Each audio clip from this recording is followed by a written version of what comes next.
하나님께서 지으신 모든 것이 선함에 감사함으로 받으면 버릴 것이 없나니 하나님의 말씀과 기도로 거룩하여 짐이라. 아멘. 하나님 감사합니다. 이 시간도 저희들이 예배로 모였습니다. 부족한 심령들 성령께서 붙들어 주셔서 온전히 하나님을 예배하도록 인도해 주시고 우리 하나님 홀로 영광을 받으시옵소서. 예배의 시종을 의탁합니다. 존귀하신 예수 그리스도의 이름으로 기도하옵나이다. 아멘. 찬송가 263장입니다.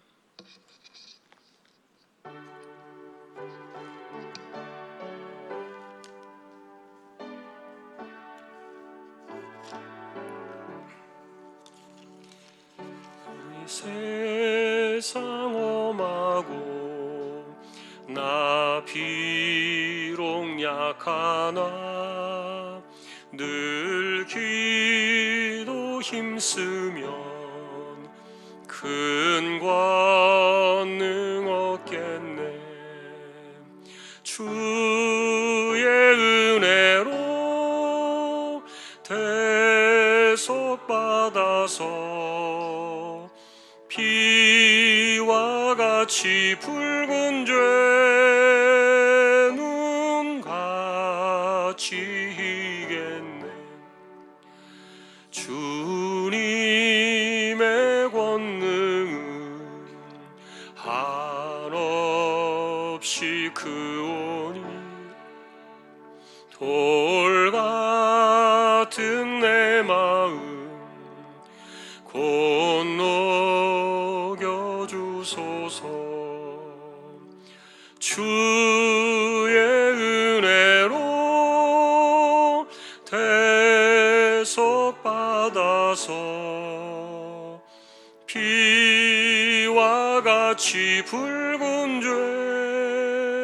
죄는 같이 이겠네. 내 맘이 약하여 늘 넘어지오니 주 예수 힘주사 굳세게 하소서. 주의 은혜로 대속받아서 피와 같이 붉은 죄는 같이 이겠네. 죄사함 받음 새 사람 되어서 주 앞에 서는 날 늘 찬송하겠네. 주의 은혜로 대속받아서 피와 같이 붉은 죄는 같이 이겠네.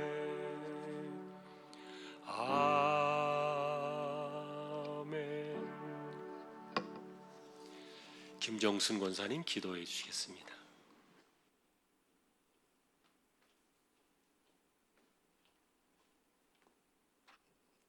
사랑의 하나님 아버지, 이 시간에도 이 자리에 나와서 예배를 드릴 수 있도록 모든 여건들을 허락하여 주신 감사합니다. 하나님, 참으로 이 땅에서 살아가면서 그리스도인이라 하면서도 아버지 하나님의 말씀대로 순종하지 아니하고 나의 의를 드러내며 내 마음대로 내 고집대로 살아온 것을 고백하오니 이 시간 아버지 하나님 정결하게 인도하여 주시옵소서. 그리하여서 예배의 자리에 나와 있을 이 시간에 정결한 마음과 영으로 예배 안에 거할 수 있도록 도와주시기 소원합니다. 하나님, 참으로 하나님께서 사랑하셔서 주왕교회를 이곳에 세워주시고 또한 아버지 하나님 구제하며 선교하며 아버지 하나님 주님의 뜻을 받들어 살게 하여 주신 감사드리며 아버지 하나님이여 세계 방방 곳곳에서 선교하시는 분들을 기도와 물질과 또한 아버지 하나님 우리가 섬김으로 또한 하나님 후원하게 하여 주심 또한 감사합니다. 하나님이 허락하여 주신 복음을 들고 세계 방방곳곳에서 수고하시는 모든 선교사님들을 기억하여 주시고 가족들을 건강하게 인도하여 주시며 그곳에 하나님이 목적하신 대로 그 목적을 이루어가는 그 선교지가 될 수 있도록 도와주시고 하나님이 쓰시겠노라고 보내주셨사오니 아버지 하나님 온전하게 계열들을 잘 감당하고도 남음이 있을 수 있도록 도와주시고 아버지 인도하여 주시옵소서. 하나님 아버지 하나님 이 땅에 힘들고 어려운 고통들이 있습니다. 코로나와 또한 수해로 인하여서 고통받는 지체들을 기억하여 주시옵소서. 아버지 하나님 저들에게도 소망을 잃지 않게 하여 주시고 아버지 하나님 희망을 갖게 하여 주시며 회복하게 하여 주시고 그 어려운 중에도 하나님을 알게 하여 주시고 하나님의 뜻을 깨달을 수 있도록 도와주시고 저들의 마음과 생각들을 아버지 열게 인도하여 주시옵소서. 하나님 오늘도 말씀을 들고 단위에 세워주신 우리 목사님을 기억하여 주시길 원합니다. 늘 능력으로 붙들어 주시고 말씀을 준비하시고 선포하실 때마다 성령 하나님께서 함께하여 주셔서 온전한 말씀을 선포하실 수 있도록 함께하여 주시길 소원합니다. 아버지 하나님 저희들의 선포되어지는 그 말씀을 듣는 우리 모든 성도들이 아버지 하나님 말씀을 온전하게 마음에 받아 마음에 새기는 시간이 되게 하여 주시고 또한 아버지 하나님 말씀을 듣고 또 버리고 아버지 하나님 주님의 뜻을 따라서 행할 수 있는 우리 모두가 될 수 있도록 도와주시옵소서. 하나님 이 시간에도 김포 주한교회와 라오스와 미얀마와 네팔 땅을 기억하여 주시길 원합니다. 하나님 우리 주한교회 모든 성도들이 마음에 품고 기도하는 이 모든 아버지 선교지와 김포 주한교회 하나님 연약한 중에 있사오니 주님 도와주시옵소서. 하나님 지치지 않게 하여 주시고 포기하지 않도록 아버지께서 열어주셔서 하나님 더욱더 기도하며 이 일들을 잘 감당하실 수 있도록 인도하여 주시옵소서. 오늘도 말씀을 듣는 이 자리에 모인 우리 모든 주황의 성도들 하나님 기억하여 주시길 원합니다. 말씀의 열매를 맺어 아버지 하나님 말씀의 능력으로 믿음의 열매를 맺어 아버지 하나님 은혜로 풍성하게 이 땅에서 살아가는 데에 부족함이 없도록 도와주시고 하나님 코로나로 인하여서 모이기를 폐하여지는 모든 모임들을 기억하여 주시옵소서. 다음 세대들이 정말 아버지 하나님 예배의 소중함과 말씀의 기중이 여김을 알지 못하는 그러한 가운데 있사오니 아버지 저들의 마음들도 하나님 모아주셔서 하나님을 향하여서 하나님의 말씀에 이 아이들의 인생이 아버지 하나님 열려 있을 수 있도록 아버지 도와주시고 인도하여 주시옵소서. 오늘도 함께하여 주실 것을 믿고 감사를 드리며 예수님의 이름으로 기도드립니다. 아멘.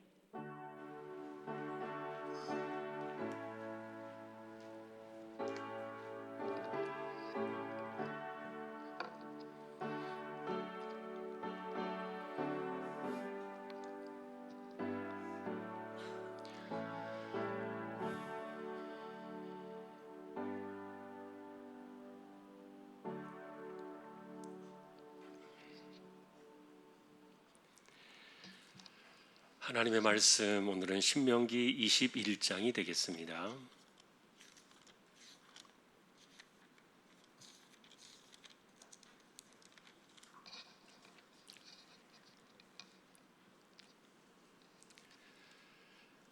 신명기 21장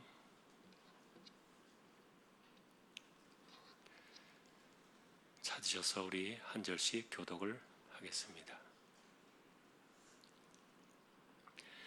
내 하나님 여호와께서 내게 주어 차지하게 하신 땅에서 피살된 시체가 들에 엎드러진 것을 발견하고 그 쳐 죽인 자가 누구인지 알지 못하거든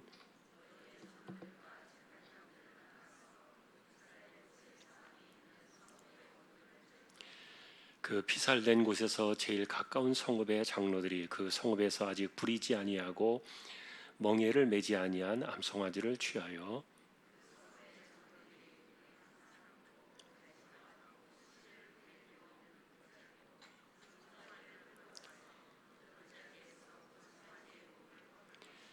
레위 자손 제사장들도 그리로 갈지니 그들은 내 하나님 여호와께서 택하사 자기를 섬기게 하시며 또 여호와의 이름으로 축복하게 하신 자라. 모든 소송과 모든 투쟁이 그들의 말대로 판결될 것이니라.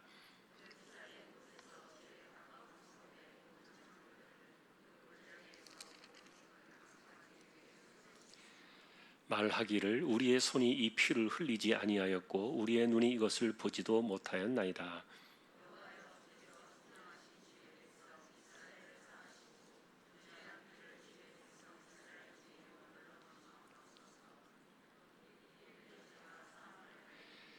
너는 이와 같이 여호와께서 보시기에 정직한 일을 행하여 무죄한 자의 피 흘린 죄를 너희 중에서 제할지니라.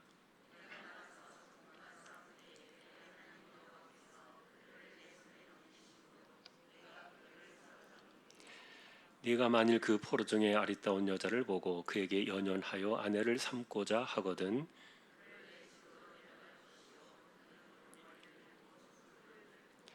또 포로의 의복을 벗고 네 집에 살며 그 부모를 위하여 한 달 동안 애곡한 후에 네가 그에게로 들어가서 그의 남편이 되고 그는 네 아내가 될 것이요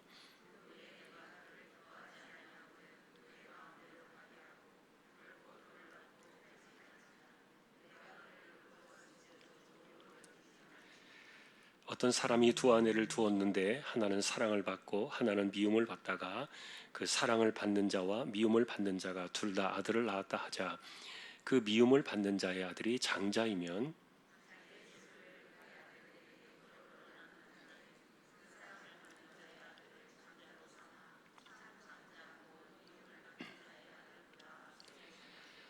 반드시 그 미움을 받는 자의 아들을 장자로 인정하여 자기의 소유에서 그에게는 두 몫을 줄 것이니 그는 자기의 기력의 시작이라 장자의 권리가 그에게 있음이니라.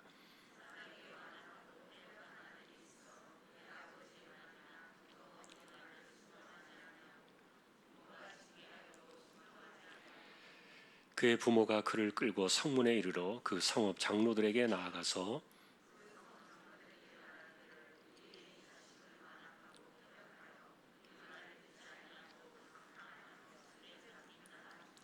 그 성읍의 모든 사람들이 그를 돌로 쳐 죽일지니 이같이 네가 너희 중에서 악을 제하라. 그리하면 온 이스라엘이 듣고 두려워하리라.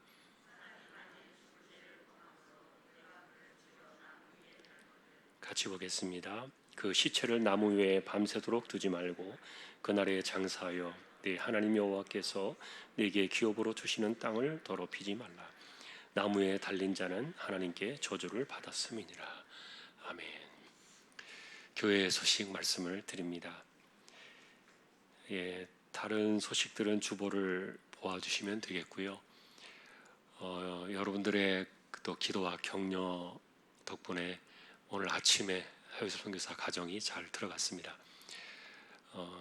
9시 한 20분경에 비행기 출발해서 아마 4시간 반 정도니까 오후 한 1시경쯤 도착을 하겠죠.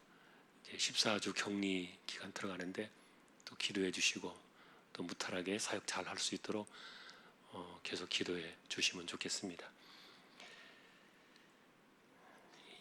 다른 소식들은 주워 보시면 되겠습니다. 이제 31구역 찬양으로 영광을 돌리겠습니다.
아멘.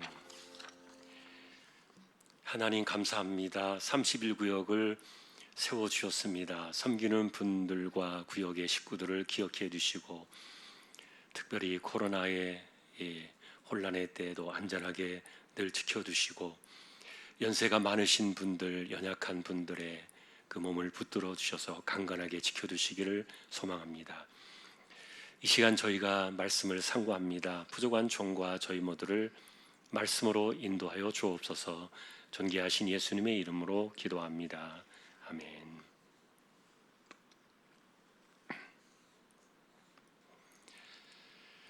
오늘은 이제 기타 여러 가지 다양한 규정들이 나와 있는데 이런 것들을 보면서 우리가 평상시에 일어날 수 있는 일들 속에서 하나님이 무엇을 원하시는가 그런 것들을 우리가 좀 점검해 볼 수 있겠어요. 여기는 이제 4가지가 나와 있고 5번째 이제 기타 규정은 다음 주 본문까지 이렇게 넘어갑니다만 한번 우리가 이 내용을 보면서 하나님이 원하시는 것이 뭔가를 한번 보겠습니다. 첫 번째는 이제 미해결된 살인 사건 이렇게 제목을 붙였는데 누가 죽였는지 모를 때 이런 경우입니다.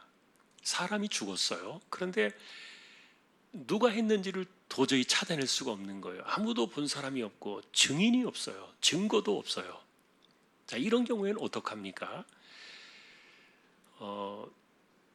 자, 이런 경우가 생겨나면은 여러분들의 생각에 우리 주변에서 만일에 그런 일이 일어났다고 생각하면은 사람들 속에서 어떤 반응이 일어날까요?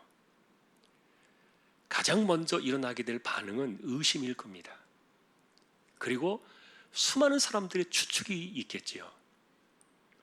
나름대로 자기의 생각을 이야기하고 의심을 말하게 되고 그리고 내가 판단할 땐 이럴 것이다라는 그 자기들의 견해와 입장들을 끊임없이 이야기하게 될 거예요. 그러나 그것은 증거도 없고 증인도 없어요. 아무도 못 봤어요. 몰라요. 그런데 문제는 그 사건 하나 때문에 그 주변에 있는 공동체에 이런 일들이 막 이렇게 구름대같이 일어나게 되면은 어떤 일이 벌어질까요? 그 공동체가 온전해질까요? 안 되겠지요. 혼란 속에 빠져버리고 말 겁니다. 그리고 서로가 서로를 의심하게 되는 이런 그 불신의 풍조가 그 분위기를 꽉 채워가지고 공동체를 깨뜨려 버리겠죠. 자, 그래서 여러분 하나님께서 살인자를 찾아내지 못했을 때, 알 수 없을 때 사실 이 문제를 해결하는 방식으로 하나님은 암송아지를 대신 제물로 드리도록 그렇게 이야기를 해요. 그러나 이것은 희생제사는 아니에요. 희생제사는 아니지만 그러나 희생제사와 같은 성향을 갖고 있어요. 왜냐하면 똑같이 그 짐승을 대신해서 목숨값으로 바치게 되고 그리고 그곳에서 제사장이 반드시 참여를 해가지고 제사장이 증인으로 이것을 그 모든 것들을 집행하게 되는데 희생 제사와 이 제물 사건의 차이점이 있다면 피가 없습니다. 여러분 희생 제사는 피로 드리잖아요. 피값으로 드립니다. 피가 없으면은 희생 제사가 아니죠. 속죄제는 다 피가 있는데 그런데 이런 경우에는 암송아지를 제물로 삼아가지고 그것도 한 번도 일해보지 않은 그런 암송아지여야만 해요. 그 순전한 암송아지. 다시 말하면은 뭐 기대감이 있고 상당히 애정이 있고 그런 그 암송아지를 가져다가 대신 목을 꺾는 것인데 근데 그 암송아지를 잡을 때도 물도 흐르지 않고 아무도 가보지 않은 그런 사람의 발길이 안 닿았던 골짜기로 가서 이 목을 꺾게 돼요. 중요한 것은 이런 것을 집행을 하면서 그 재물 사건에 참여한 그 주변의 마을 사람들이죠. 주변의 핵심 인물들이 나와가지고는 손을 씻으면서 나는 무죄하다. 제사장 앞에서 자신의 무죄를 고백해야 돼요. 그 손을 씻음으로 인해서 하나님 앞에 우리는 무죄하다. 그리고 우리는 본 적도 없고 알지도 못하고 우리는 이것과 상관이 없다라는 것들을 하나님 앞에서 이 공식적인 사건을 통해서 정리를 하는 거예요. 그래서 결국 하나님께서 이것을 정직한 행위라고 말하고 있는데, 이 정직한 행위라고 말하는 이유는 혹시라도 그 가운데 아무도 본 적이 없지만 그러나 그 재물 사건 속에 참여한 사람들 가운데 만일에 살인자가 있다면은 자기가 거짓으로 나는 살인자가 아니다, 나는 안 했다, 이렇게 거짓말하게 되면 이것은 하나님께서 드러내시겠죠. 자, 그래서 이것은 하나님 앞에 나와서 그 사람들이 실제로 나는 무죄하고 나는 본 적도 없다, 이것은 정직하다라는 행위들을 손을 씻는 행위를 통해서 보여주심으로 인해서 그 도성과 그리고 그 성읍에 있는 사람들을 안정시키는 거예요. 여러분, 이런 것들은 우리가 어떤 생각이 듭니까?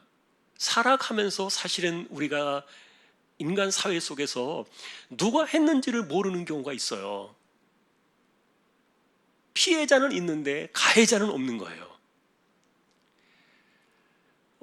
이런 부분들은 여러분, 예를 들어서 온갖 추측과 아니면 자신의 입장과 이런 것들이 막 이렇게 일어나게 되면은 공동체가 깨진다 그랬죠. 사실 그래서 교회에서 이 첫 번째 이 사건, 이 미해결된 살인 사건에 대한 이 해결 방식들은요, 교회를 포함한 하나님의 백성들의 공동체에서 굉장히 중요한 그런 의미들을 던져주고 있어요. 그건 뭐냐면은 추측성 말들을 하지 말라는 거예요. 그거는 하나님께서 딱 정리하시고 난 이후에 그건 죄로 규정을 합니다. 그렇기 때문에 어떨 것이야, 누구는 뭐 이럴 것이야, 나름대로 자기의 생각과 입장을 밝혀내면서 그것을 가지고 마치 그것이 진짜인 것처럼 이렇게 이야기를 하고 그렇게 만들어내면은 이거는 공동체를 완전히 무참하게 깨뜨려 버릴 수 있어요. 자, 중요한 것은 이 미해결된 살인 사건 속에서 핵심은 사람들로 하여금 자기가 정말 그것에 대해서 무관하다는 것을 밝혀주는 것이고, 그 다음에 중요한 것은 그러면 그 사람은 어떻게 되느냐? 하나님이 처결하십니다. 확실히 믿음은 그것이 필요한 거예요. 하나님 백성들 속에서는 사람들은 본 적이 없고 사람들은 아무도 모르지만 그러나 하나님의 눈을 피해갈 수는 없습니다. 하나님을 피해갈 수는 없는 거예요. 그래서 그러나 우리가 알지 못하는 것에 대해서 나름대로 자기가 판단을 하고 추론을 하고 이렇게 추측을 해가지고 수많은 말들을 만들어내는 것은 절대로 안 되는 거예요. 이건 하나님의 백성들의 그 공동체를 안정시키고 평화를 깨트리는 것이 되기 때문에, 그래서 하지 마라, 그런 의도들이 담겨 있습니다. 이것으로 끝내는 거예요. 그 미해결된 살인 사건에 대한 부분을 이렇게 끝냄으로 인해서 결국은 그 공동체의 평화를 가져오는 것이죠. 참, 여러분, 우리가 그런 거 생각을 좀 많이 해봐야 됩니다. 그래서 하나님의 백성들이 살아가는 공동체 안에서 이 추측성 이야기들이 얼마나 위험한가. 자기가 본 것도 아니고 확실하게 들은 것도 아니고, 또 들었다 할지라도 이것이 정확하게 현장에서 있었던 그런 상황이 아니라면은 그것을 말을 만들어내는 것이 얼마나 이것이 하나님께서 공동체를 향하여 기뻐하시는 것이 아닌가, 기뻐하지 않으시는 것이다. 우리가 다시 한번 이 첫 번째 사건 속에서는 기본적인 그런 의미들을 생각해 볼 수 있습니다. 중요한 것은 하나님께 맡기라는 거예요. 내가 한다. 그러니 너희들은 입을 다물라는 겁니다. 사람들은 입을 다물어라. 보지도 않고 확실하게 누군지도 모르는 상태에서 막 이야기하지 말고, 사람들은 손을 씻고서 딱 정리한 상태에서 일체 그거에 대해서 말하지 마라, 함구하라. 그 다음에 결과는 뭐라고요? 하나님이 하신다는 거예요. 내가 한다는 겁니다. 그것이 여러분 우리 기독교 신앙의 중심이에요. 그리스도인들의 삶의 방식이에요. 두 번째는 이제 포로로 끌려온 여자 가운데 자기가 마음에 들어서 그 여자와 결혼하고 싶을 때 그런 규정들이 있지요. 근데 이 규정들을 보면은 이 여자가 상대방, 그러니까 포로로 잡혀온 그곳에 그 이스라엘 남자와 결혼을 하려고 할 때는 규정을 두었어요. 머리를 밀고 그 다음에 손톱을 깎고 그리고 옷을 갈아입고 한 달 동안 애곡을 하게 해요. 한 달 동안. 그거는 자신의 부모를 위해서 애곡하는 거예요. 왜냐하면은 전쟁터에서 부모가 죽을 수도 있겠지만, 그러나 부모가 예를 들어서 죽지 않고 어딘가로 피신해서 살았을 수도 있잖아요. 그러나 이제 이 여자가 포로로 끌려와서 이곳에서 이스라엘의 남자와 결혼을 하게 될 때는 다시는 자기 고향으로 돌아가지 못하는 거예요.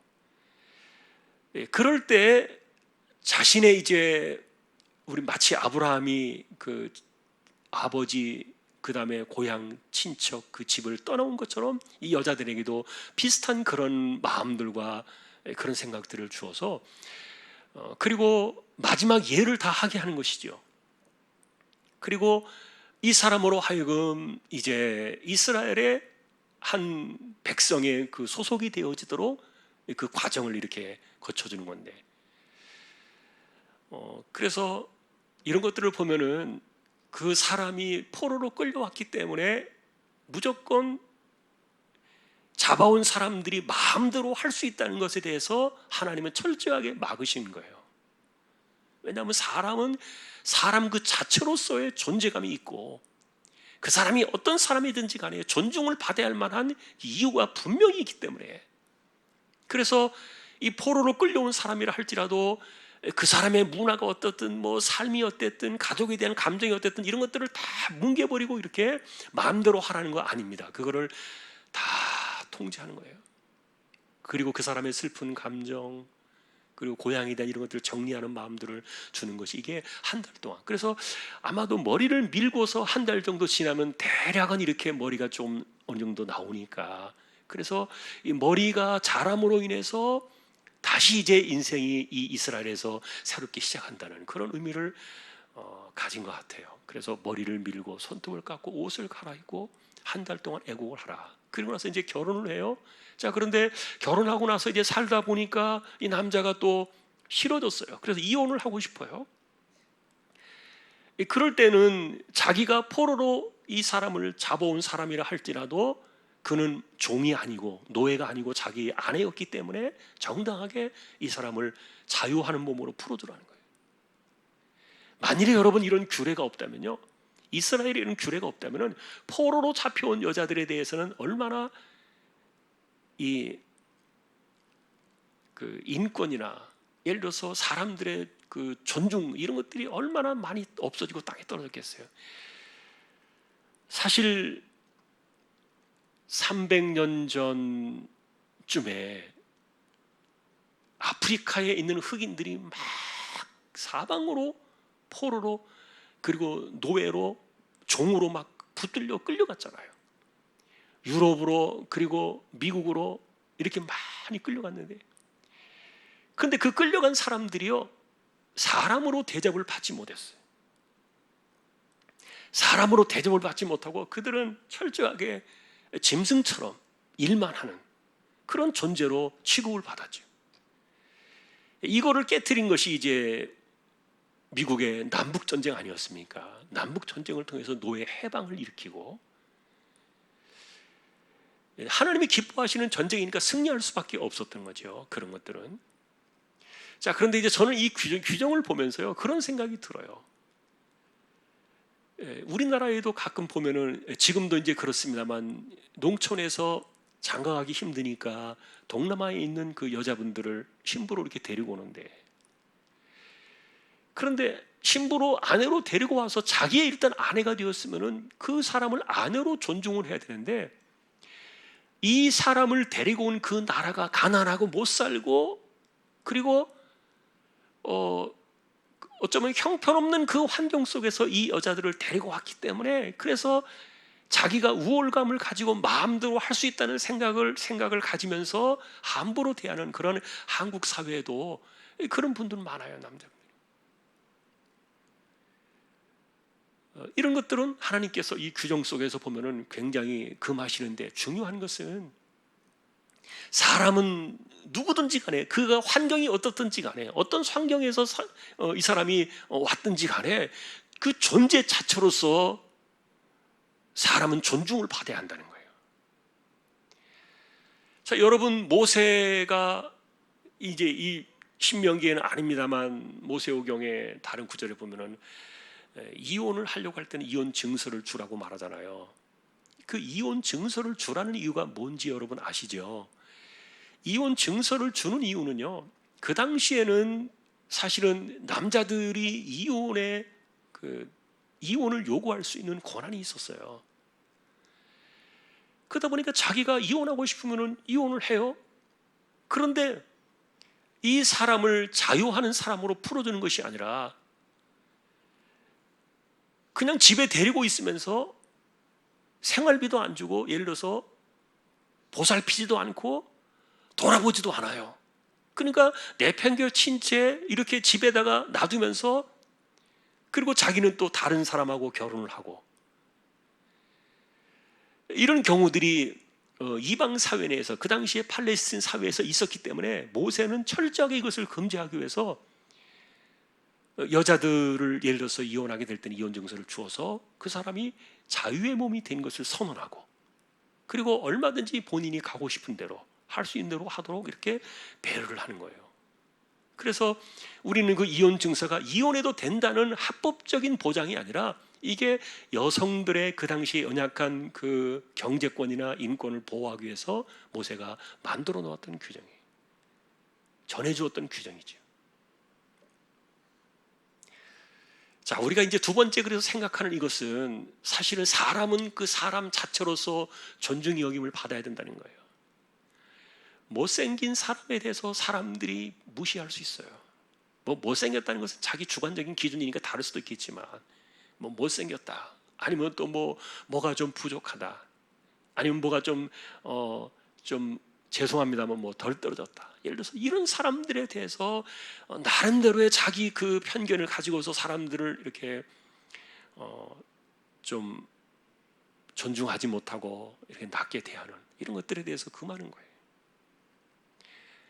자, 여러분, 그래서 이것은 포로로 잡혀온 한 여자에 대한 결혼과 이혼에 대한 규정을 이야기하고 있는 것이지만, 그냥 어쩌면은 한 소유처럼 돈으로 사고 팔 수 있는 그런 소유와 같은 그런 존재로 팔려온 이 사람이라 할지라도 사람은 사람 자체로서 존중을 받아야 한다는 것을 정확하게 말해주고 있어요. 그러니 여러분, 우리가 하나님의 정신을 배우는 거예요. 하나님의 그 의도를 배우는 거예요. 돈 있는 사람들이 가난한 사람들을 멸시하잖아요. 이런 것들이 죄가 되는 거예요. 다른 게 죄가 아니에요. 또 예를 들면 여러분, 그 가난한 사람들이 돈 있는 사람들을 미워하게 하고 분노하게 하고 증오하게 하는 이런 마음들을 갖는 것도, 이것도 반대로 죄입니다. 옳지 않아요. 그래서 사람들은 그가 가지고 있는 환경이나 아니면 그의 상태나 아니면 그의 처지나 이런 것들 때문에 사람들이 이렇게 함부로 대접받아서는 안 된다 하는 것, 그것이 두 번째 모세가 전해준 이 규정입니다. 세 번째 규정은요, 장자의 권리를 인정하라는 건데, 근데 이것도 사실은 오늘날 우리에게 이제 특별히 맞지는 않아요. 왜냐하면은 그 당시에는 아내들이 꼭 일부 일처가 아니었기 때문에 또 다른 아내를 두기도 하고, 그런데 자기가 좋아하는 아내가 있고 또 미워하는 아내가 있는데, 그 태어난 자식들 가운데서 미워하는 그 아내에게서 첫 번째 아들인데, 그런데 이 자기가 좋아하는 그 아내의 그 아들이 장자가 아닌데도 장자처럼 이렇게 하는 것을 막는 거예요. 이거는 하나님께서 이 세상에 사람을 내시는 것은 하나님의 주권이라는 겁니다. 그래서 여러분, 첫 번째 아들은 무조건 어떻게 해요? 하나님의 것이라고 그랬어요. 하나님이 내시는 거예요. 하나님이 이 땅에 그 사람들을 생명을 보내시고 주권자가 하나님이시기 때문에 하나님이 인정하시는 건데, 그런데 사람들이 자신의 감정에 따라서 이렇게 그런 권리를 마음대로 주장할 수 없다는 거죠. 예를 들면 여러분, 우리가 알고 있는 야곱의 경우를 예를 들었습니다만, 레아와 라헬이 있었잖아요. 실제로 레아가 첫 번째 아들을 낳았어요. 르벤이에요. 그런데 야곱이 좋아하는 사람은 라헬이에요. 그리고 이 라헬이 낳은 첫 번째 아들은 요셉이에요. 누가 장자입니까? 성경은 르벤을 장자로 인정합니다. 비록 야곱은 르벤에게는 별로 관심이 없었고 요셉에게만 관심을 가졌지만, 그러나 하나님이 내신 그 장자의 권리를 사람이 바꿀 수 없게 만든 거예요. 자, 그러나 이제 영적인 장자의 그 권한, 이런 것들은 사실은 하나님께서 또 결정하시죠. 물론 이제 육신의 장자권도 하나님께서 결정하시지만 영적인 장자의 권한도 하나님이 결정하시고요. 자, 우리가 좀 이 에서와 야곱을 보면은 그것을 정확하게 알 수가 있는데, 실제로 여러분 에서가 먼저 나왔기 때문에 쌍둥이지만 형이고요. 야곱이 조금 뒤에 나왔지만 동생입니다. 나온 순서에 따라서 형과 동생이 갈렸는데, 그런데 영적인 축복권은 야곱이 받았지만, 그러나 에서가 장자였기 때문에 아버지의 재산을 그가 다 받게 됩니다.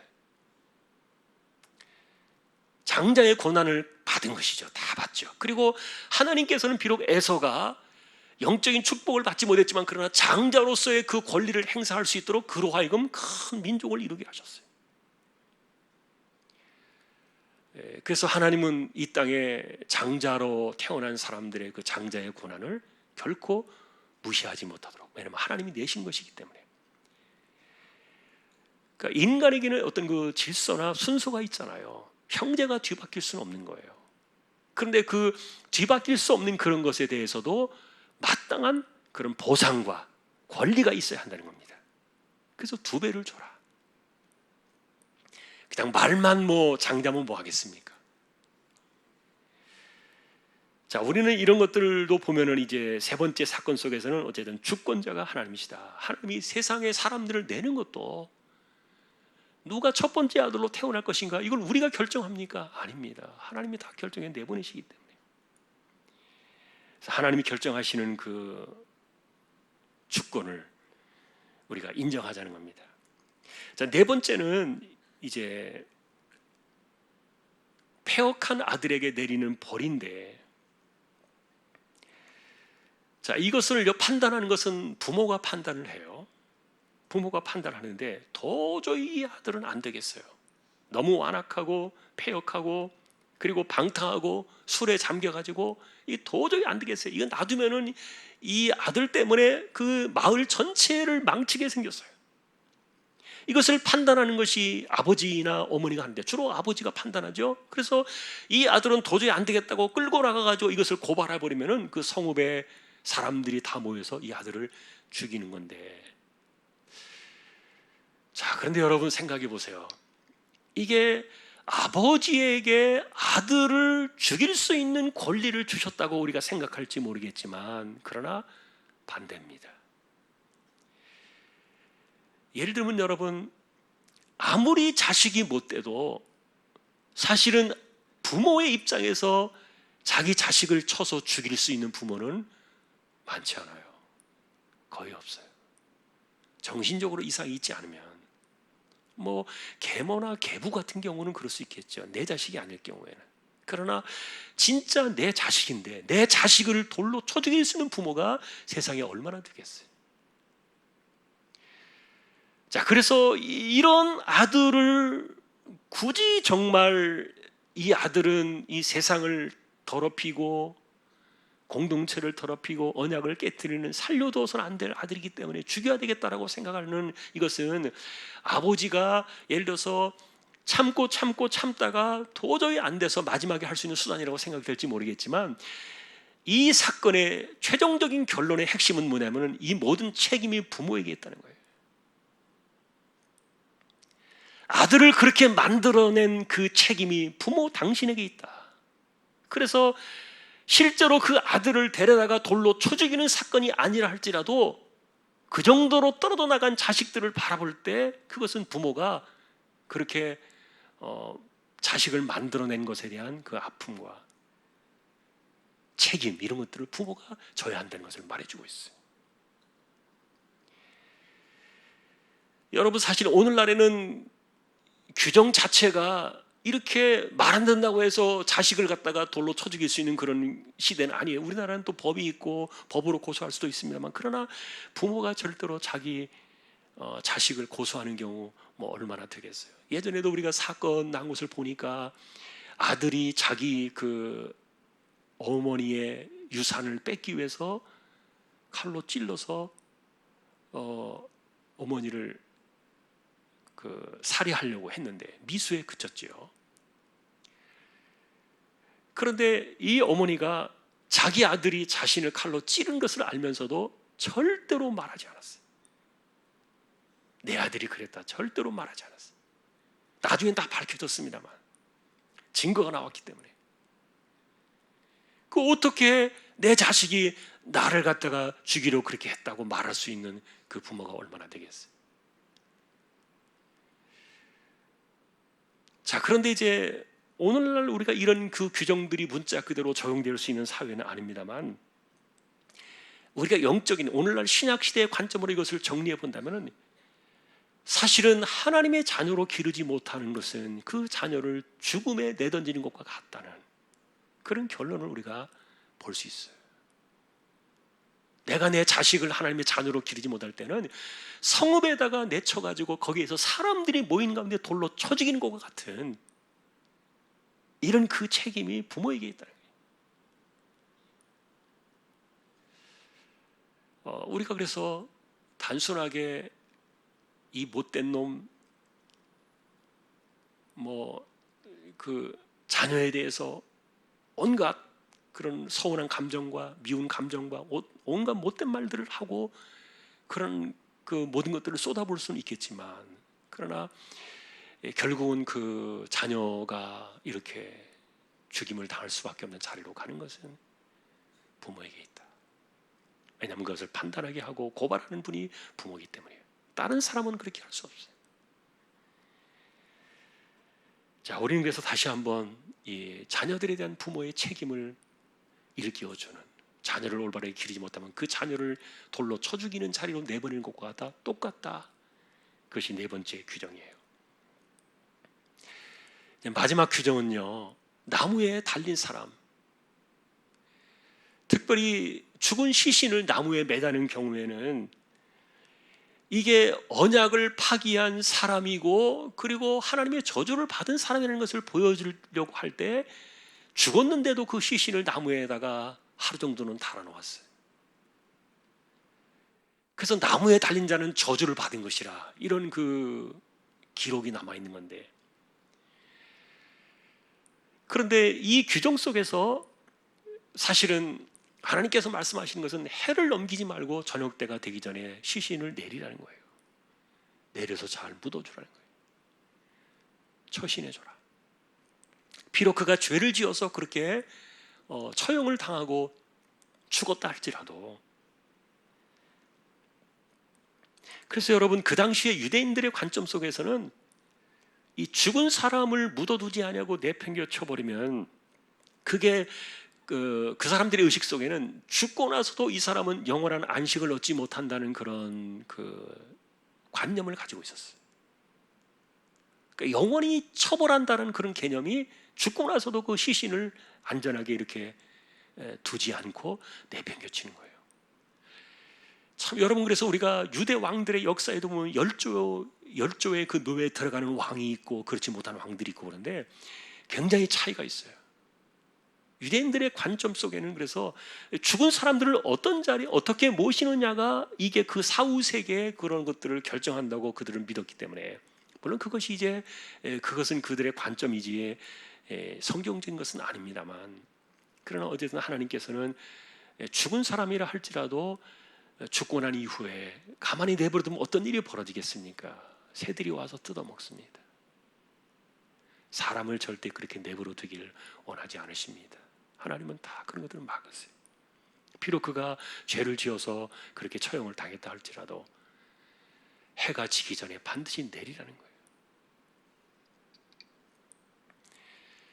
여러분, 우리 예수님께서도 나무에 달리셨을 때, 십자가에 달리셨을 때 수많은 사람들은 하나님의 저주를 받아 그렇게 되었다고 말했지요. 그런데 그 저주가 우리를 위한 저주였다는 사실을 갈라디아 3장에서 사도 바울이 이것을 해석해내고 있습니다만, 예수님께서도 사실은 십자가에 달리셨을 때 해지기 전에 예수님을 이렇게 내려서 무덤에다가 넣잖아요.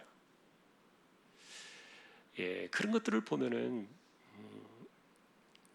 그 사람이 이 땅에 와서 존경받고 그리고 인정받으며 살아가는 것도 중요하지만, 그렇지 못하게 살아가는 삶이라 할지라도 사람은 사람으로서의 그 존재와 그리고 존중이 여김을 받아야 되는 이런 것들은 하나님께서 굉장히 중요하게 여기세요. 비록 우리 육신이 이렇게 썩어가지고 쇠하고 흙으로 돌아가고 결국은 노쇠해서 한 줌의 재로 돌아가는 그런 몸이라 할지라도, 하나님은 이 땅에 있는 날 동안에 그래도 사람들의 그런 모든 것들을 존귀하게 여기셔요. 끝까지 하나님의 정신을 가르쳐 주시는 거예요. 하나님께서 인간을 어떻게 대하시는가, 그냥 막 내팽개치는 게 아니에요. 자, 결국 물론 이 사건은 이제 예수님께서 십자가에 달리셔서 이 저주라는 개념이 무엇인가를 이제 밝혀주고, 그리고 이제 또 해가 지기 전에 예수님을 시신을 내려서 무덤에다 넣어두게 되는 이런 이제 과정들을 이제 만나게 됩니다만, 자, 오늘 우리가 이제 이 다양한 규정들을 보면은 이제 정리를 다시 이제 해보겠습니다. 공동체 내에서 일어날 수 있는 그런 수많은 사건들에 대해서 이 첫 번째 사건은 우리가 알지 못하고 그리고 본 적이 없고 가담한 자가 없을 때는, 모두가 무관할 때는 입을 함구하라. 말하지 말라는 거죠. 막 자기 추측을 이야기하고 자기가 생각을 이야기하고 이럴 것이다라는 그런 말들이 절대로 위험하기 때문에 이건 하나님이 하신다. 그러니 사람들 사이에서는 손을 씻고 그 뒤에는 일체 이 정리된 사건에 대해서 말하지 마라. 여러분, 이런 정신이 얼마나 필요한지 몰라요. 기록 우리 공동체 안에서. 두 번째는 이제 연약한 자에 대한, 여성에 대한, 특별히 포로로 잡혀온 사람에 대한 이런 것을 예를 들면서, 그 사람이 환경이나 처지나 이런 것들이 어떻다 할지라도 사람은 사람으로서의 존중이 여김을 받아야 한다는 거죠. 가난한 집의 사람이라고 해서 멸시받아야 되는 것, 그런 법이 없어요. 또 몸이 장애가 있거나 아니면 좀 지식이 좀 부족하거나 좀 약간 좀 총명함이 떨어진다고 해서 멸시를 받고 조롱을 받는 것, 이거 하나님의 뜻 아니에요. 도리어 그런 사람들을 소중히 여기라는 것이 은사의 측면에서도 고린도전서 12장에 나오는 하나님의 방법이죠. 그 다음에 인간의 순서 속에서도 사람들이 바꾸어서는 안 된다는 거예요. 사람들이 태어나는 순서는 내 마음대로 되는 게 아니다. 하나님이 내시는 것인데 그 순서를 우리가 마음대로 바꾸면서 부작용을 일으키고 그렇게 할 수 없다. 하나님께서 인간을 내시는 것도 하나님께서 주권적으로 다 내신다는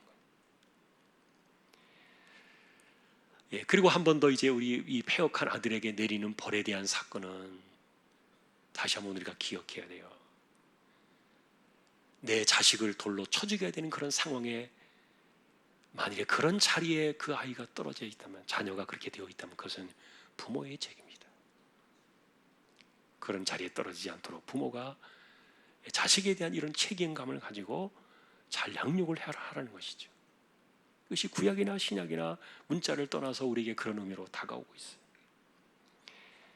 그래서 오늘날의 핵심은, 그래서 자녀를 하나님의 자녀로 길러내지 못하면 그 자녀를 죽음에 내던지는 부모와 똑같다. 과거에 이런 일들이 이루어졌는지는 모르겠어요. 과연 이 법이 제대로 실행되어졌는지는 모르겠습니다. 그러나 어느 부모가 이것을 할 수 있을까? 거의 힘들다고 봐요. 그럼에도 불구하고 사실은 이 법이 존재하고 있었기 때문에 일어날 수도 있었겠죠. 결국 그래서 지금도 우리가 자녀를 방치해 두면은 그것은 죽음에 내던지는 것과 매한 가지다. 다시 한번 우리가 부모에 대한 영적 책임을 기억하면서 이 말씀들을 가지고 이 다양한 규정들 속에서 하나님이 바라시는 뜻이 뭔가를 다시 한번 우리가 새길 수 있기를 주님의 이름으로 간절히 축원합니다. 예, 우리 찬양하겠습니다. 266장입니다.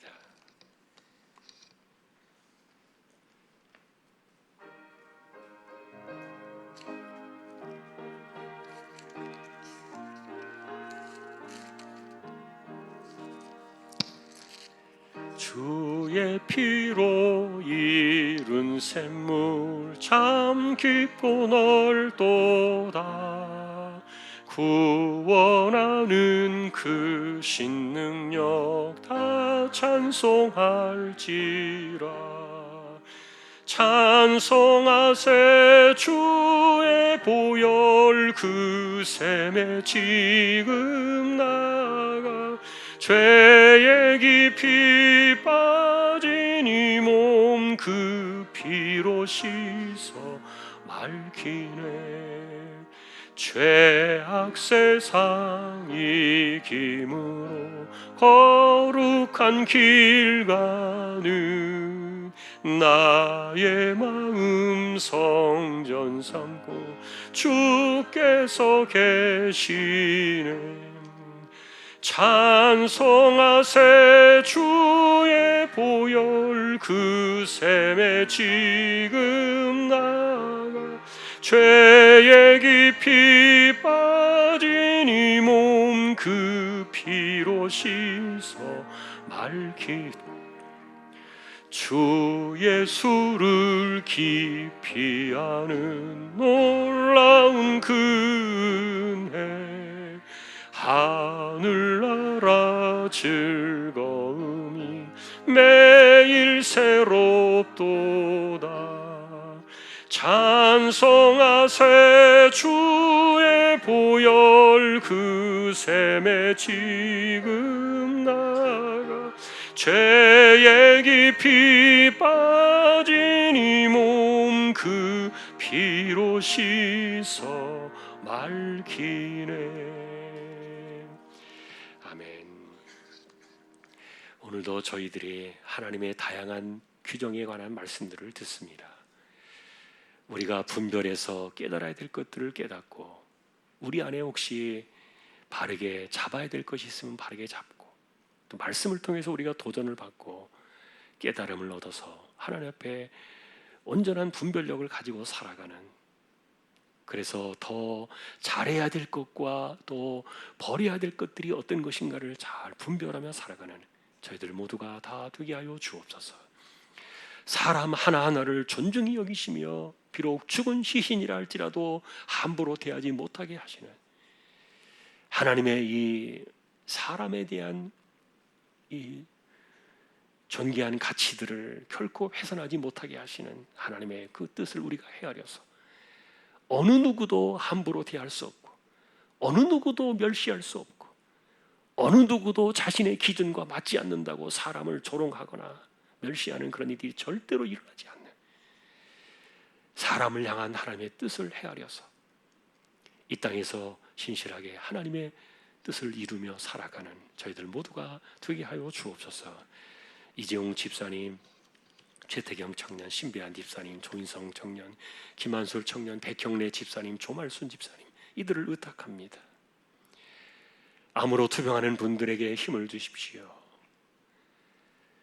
오늘도 체력을 강건하게 하시고 마음과 힘을 더하여 주시고 잘 이겨낼 수 있도록 은혜를 더하여 주옵소서.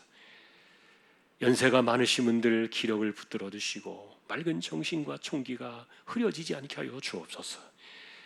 하나님, 오늘도 여전히 이 시대에 코로나가 있고 우리가 어디를 가며 또 살아야 되는데 감염의 위험으로부터 저희들을 늘 지켜주시고 무탈하게 하시고 아무 일이 없도록 우리의 삶이 멈춰서지 않도록 지켜주시고 하나님의 은혜로 이 세대 속에서도 우리 손에 쥐어드시는 하나님의 선물을 받아 누리며 부족함이 없이 살아가는 우리 믿음의 식구들 다 되게 하여 주옵소서.